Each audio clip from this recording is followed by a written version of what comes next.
Bonjour à tous, je vais vous parler de l'interruption volontaire de grossesse.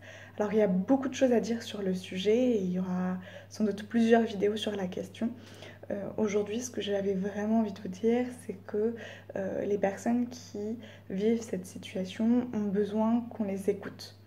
Elles ont besoin qu'on puisse reprendre avec elles ce qu'elles évoquent sur ce qui est en train de se passer, sur les questions qu'elles sont en train de se poser, sans leur donner de conseils, sans leur dire ce qu'elles sont censées faire.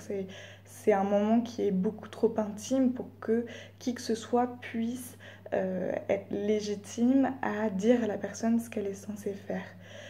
La personne vit des choses qui sont très difficiles et qui sont pleines de paradoxes et d'incohérences, c'est-à-dire que elle est en train d'accueillir la vie et de se poser la question de si elle va devoir faire face à la mort.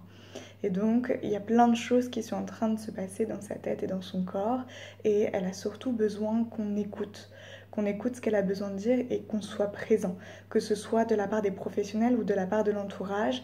Parfois, c'est trop difficile pour en parler, c'est trop douloureux, c'est trop sensible pour pouvoir poser des mots tout de suite maintenant sur ce qui est en train de se vivre, mais le fait qu'une personne de l'entourage ou que des professionnels soient juste présents, soient juste là, qu'elle sache qu'à n'importe quel moment, elle peut se confier, qu'elle peut en parler, qu'elle peut poser des questions.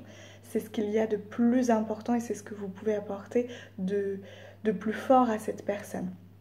Donc surtout, soyez présents, soyez à ses côtés.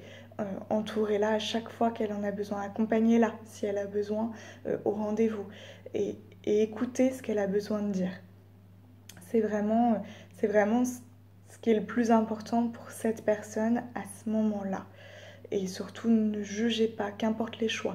Accueillez toute réaction qui peut avoir lieu. C'est-à-dire qu'elle est en train aussi de se défendre face à ce qu'elle ressent, face à ce qui est en train de se passer. Donc parfois, ça peut générer des réactions même agressives, de colère, de contradiction. Ça peut amener à des pensées paradoxales, à parfois dire oui, parfois dire non, et se poser tout un tas de questions et ne pas savoir. Et rejeter parfois les personnes autour de nous parce que c'est tellement éprouvant ce qui est en train de se passer que quand on se défend face à tout ça, et bien parfois on peut rejeter les autres alors qu'on a juste besoin d'eux. Donc surtout, accueillez ce qui vient comme ça vient, c'est pas grave, c'est pas vous l'objet du problème, c'est ce que la personne est en train de vivre. Et en étant juste là, vous l'aidez en écoutant, en acceptant qu'elle puisse projeter sur vous tout ce qu'elle est en train de vivre et tout ce qui est éprouvant pour elle à ce moment-là. Donc surtout, merci beaucoup pour toutes ces personnes qui peuvent vivre ces situations qui sont parfois très très douloureuses à vivre. Merci d'être là et d'être juste à l'écoute.